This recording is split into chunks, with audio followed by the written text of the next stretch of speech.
ஒரு veg shawarma செய்வதற்கு என்ன தேவை என்று பார்ப்போம்.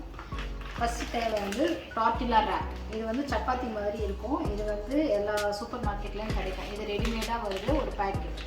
இந்த பேக்கெட். அப்புறம் நீங்கள் என்ன ஸ்டஃபிங் பண்ணணுமோ வெஜ்ஜோ இல்லை நான்வெஜ்ஜோ அதை வந்து ப்ரிப்பேர் பண்ணிக்கோங்க. நான் ப்ரிப்பேர் பண்ணியிருக்கிறது வந்து பன்னீர் ஸ்டஃபிங். இதில் பன்னீர், ஆனியன், கேப்சிகம், கொஞ்சம் சில்லி சாஸ், கொஞ்சம் டொமேட்டோ சாஸ், அப்புறம் வந்து சில்லி பவுடர் எல்லாம் போட்டு ஃப்ரை பண்ணி ஒரு ஸ்டஃபிங் மாதிரி ரெடி பண்ணியிருக்கேன்.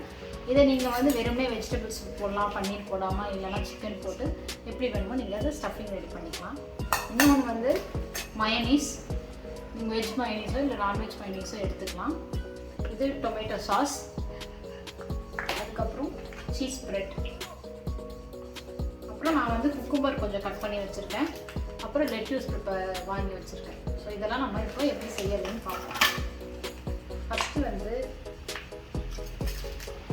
இதை வந்து கரெக்டாக 4ஆக டிவைட் பண்ணணும்னு நினச்சி இந்த குவார்ட்டரை மட்டும் இப்படி லைன் போட்டு கட் பண்ணிக்கோங்க. இப்போ நம்ம இதை வந்து 4 குவார்ட்டராக ஃபில் பண்ண போகிறோம். இது ஒன்று, இது ஒரு பார்ட், இது ஒரு பார்ட், இது ஒரு பார்ட். ஸோ இந்த பார்ட்டில் வந்து ஃபஸ்ட்டு நம்ம மைனீஸை ஃபில் பண்ணுவோம். ஸோ மைனீஸை எடுத்து இதில் வந்து ஒரு குவார்ட்டர் வந்து ஃபில் பண்ணிக்கோங்க. ஸோ இந்த ஒரு குவார்ட்டர் ஃபில் பண்ணியாச்சு. அடுத்தது இந்த குவார்ட்டர் வந்து நம்ம எந்த ஸ்டஃபிங் ரெடி பண்ணியிருக்கோமோ அதை போட்டு ஃபில் பண்ணிக்கோங்க. ஸோ அதுவும் ஃபில் பண்ணியாச்சு. நெக்ஸ்ட் இதில் வந்து லைட்டாக டொமேட்டோ சாஸ் எடுத்து ஸ்ப்ரெட் பண்ணிக்கோங்க.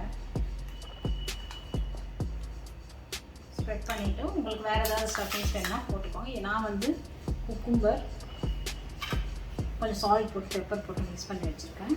அதுக்கப்புறம் லெட்யூஸ் கட் பண்ணி வச்சுருக்கேன். ஸோ அதையும் மேலே வைக்கிறேன். ஸோ இதை ரெடி பண்ணியாச்சு. அப்புறம் இந்த சைடுக்கு வந்து நம்ம என்ன பண்ண போகிறோம், சீஸ் ஸ்ப்ரெட்டு ரெடி பண்ணிக்கலாம். சீஸ் ஸ்ப்ரெட்டை வந்து ஃபுல்லாக போட்டு இப்படி இந்த குவார்ட்டரை ஃபில் பண்ணிக்கோங்க. உங்களுக்கு எவ்வளோ சீஸ் வேணுமோ அவ்வளோ சீஸ் போட்டுக்கோங்க. ஸோ இப்போ என்ன ஆச்சு, 4 பார்ட்டாக பிரித்து நம்ம ஃபில் பண்ணிட்டோம். இப்போ என்ன பண்ணோம், நம்ம ஒரு சைடு கட் பண்ணியிருக்கோம். இதை எடுத்து இந்த சைடு கவர் பண்ணுறோம், இந்த சைடு கவர் பண்ணுவோம், இந்த சைடு. ஸோ இந்த மாதிரி ரெடி பண்ணிக்கோங்க. ஸோ இந்த மாதிரி உங்களுக்கு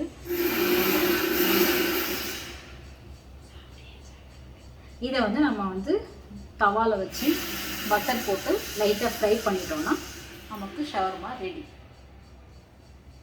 ஷவர்மாவை எடுத்து இப்போ நம்ம ரோல் பண்ணி ப்ரிப்பேர் பண்ணி வச்சுருக்க ஷவர்மாவை ஒரு தோசைக்கல்லில் போட்டுக்கோங்க. போட்டு கொஞ்சம் பட்டர் போட்டுக்கோங்க. போட்டு ஒவ்வொன்றா இப்போ லைட்டாக ஒரு ஃப்ரை பண்ணிடுங்க.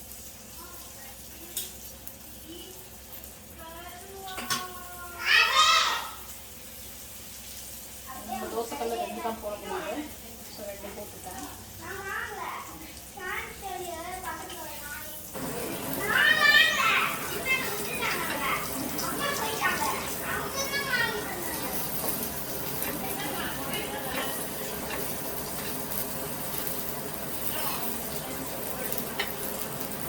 ஸோ இந்த மாதிரி வந்து கொஞ்சம் ஸ்லோவாக 2 பக்கம் திருப்பி போட்டு ஃப்ரை பண்ணிடுவாங்க.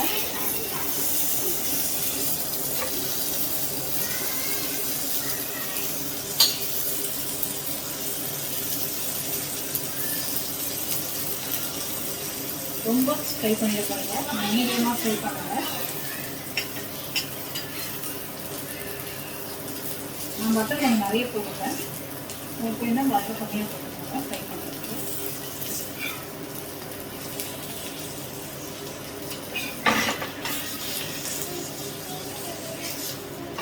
நல்லா அப்படி ப்ரெஸ் பண்ணி வச்சுக்கோங்க. ஸோ இப்படி பண்ணும்போது உங்களுக்கு சீஸ் எல்லாம் மெல்ட் ஆகி எல்லாமே உங்களுக்கு வந்து இல்லை எல்லாமே அப்சர்வ் ஆகி சாப்பிடும்போது நல்லா டேஸ்டியாக இருக்கும்.